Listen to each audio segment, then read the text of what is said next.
talaga ang mukha mo or ang kulgit ka sa nawong. Diba? Barako ka. Diba? First glance pa lang ng waiter, die. Barako ka pa kaya sa crew. Bakit siko sa kutina? Magpasalamat ka na lang na sir ang tawag sa'yo. Wala kang boss. Ano man ang order mo, boss?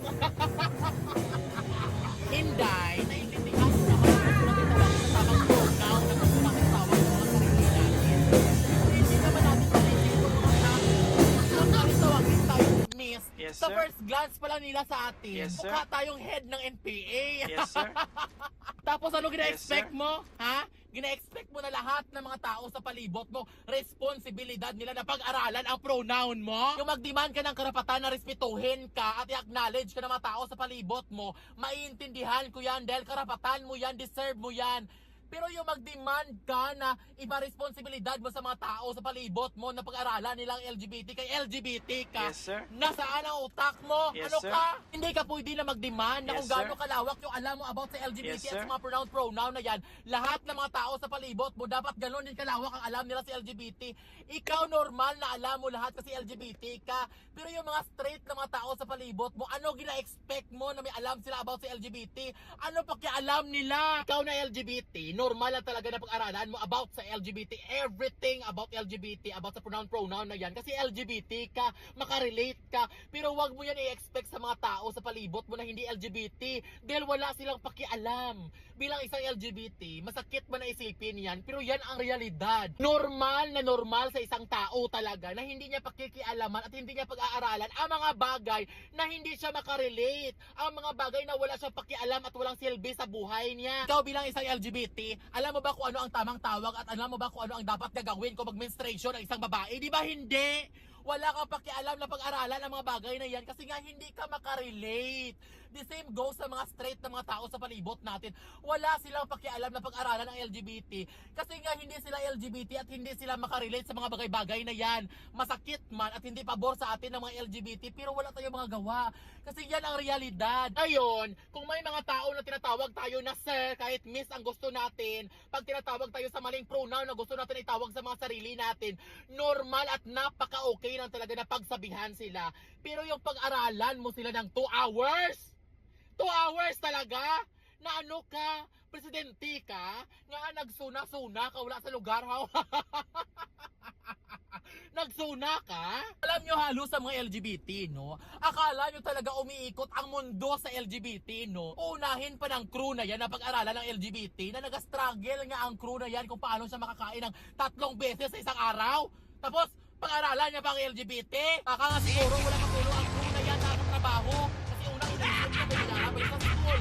May bibilhin pa siya ng maintenance sa nanay niya. May mga utang pa siya na hinahabol. Tapos yung iniisip niyo, pag-aralan niya pa ang LGBT. Ano tingin mo sarili mo, ha? Na gina-expect mo na lahat ng mga tao sa palibot mo. Alam ang dapat itawag sa'yo. Ha? Ano ka? Ikaw ang nag-iisa sa mundo para pag-aralan? Ikaw ang bukod tangi?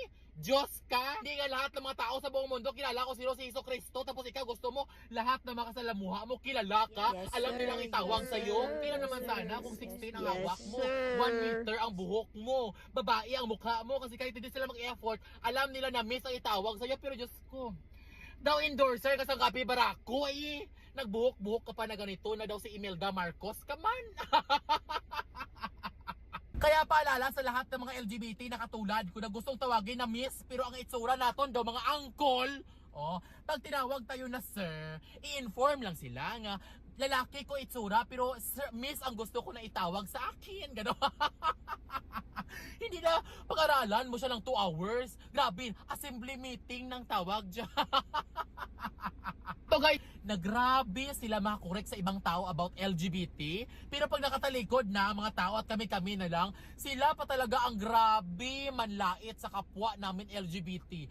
Promise. Kaya minsan talaga, lumilihis talaga ako sa kanila kasi grabe ka mga hipokrito. 90% sa mga kilala ko talaga, no? Grabe, mangurek at mangaral sa ibang tao.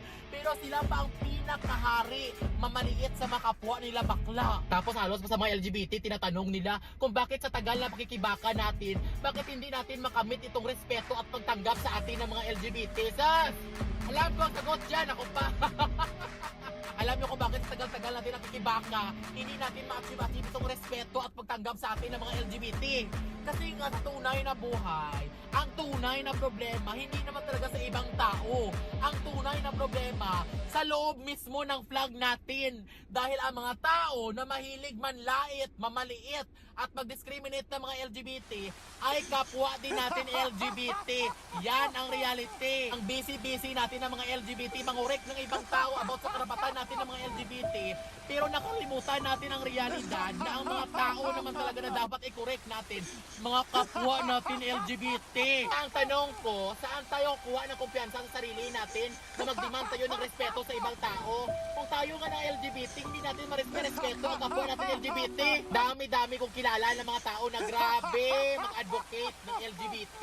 O, pero pag nakatalikod na ang mga tao, sila pa ang pinakauna mamaliit, mamahiya at mag-discriminate ng kapwa nila LGBT, mga hipokrito. Kaya alam nyo, napakasimple lamang na logic ito sa sitwasyon na ito. Hindi natin kailangan ng achievement para maintindihan ito. Hay, kaya sa kapwa ko LGBT, ito na naman ang tanong ko sa inyo. Paano na naman tayo makademand ito ng respeto at pagtanggap sa atin ng mga LGBT society man? Kung ang mga LGBT nag-away-away sa Facebook na TikTok ngayon, nag-trending na naman ang isang LGBT na pinatayo niya ang crew ng 2 hours dahil nagkamali sa kanya sa pagtawag na Sir! Kaya alam nyo guys, minsan naisip ko, siguro nga no, pinagkakait talaga ng Diyos na hindi natin ma-achieve yung mga karapatan na pinaglalaban natin about LGBT community. Kasi imagine nyo ha, nag-struggle pa nga tayo ng mga LGBT sa mga karapatan natin. Nag-suffer pa nga tayo sa society. Pero may ilang mga gay na talaga na kayang gawin ang mga bagay na ito sa mga tao na nagkamali sa kanila. Kaya minsan naisip ko, how much more no, kung buo na tayo ng mga LGBT, kung may mga karapatan na tayo at ina-acknowledge na tayo, baka nga siguro ang ilang LGBT, hindi na nila patatayuin ang mga tao na nagkamali sa kanila. Baka nga siguro paluluhodin pa nila sa mga munggo. Kaya nga siguro pinagkakait ng Diyos ang mga karapatan na pinaglalaban natin. Kasi minsan tayo ng mga LGBT, sobra na tayo. Wala na tayo sa lugar. Kaya ang video na ito, hindi na ito para sa nag-trending. Para ito sa lahat ng mga LGBT members na pwede ba, wala namang problema na manguri at mangaral ng ibang tao. Pero sana, habang pinapangaralan natin yung ibang tao, huwag natin kalimutan na pangaralan natin ang mga sarili natin. Ha? Okay?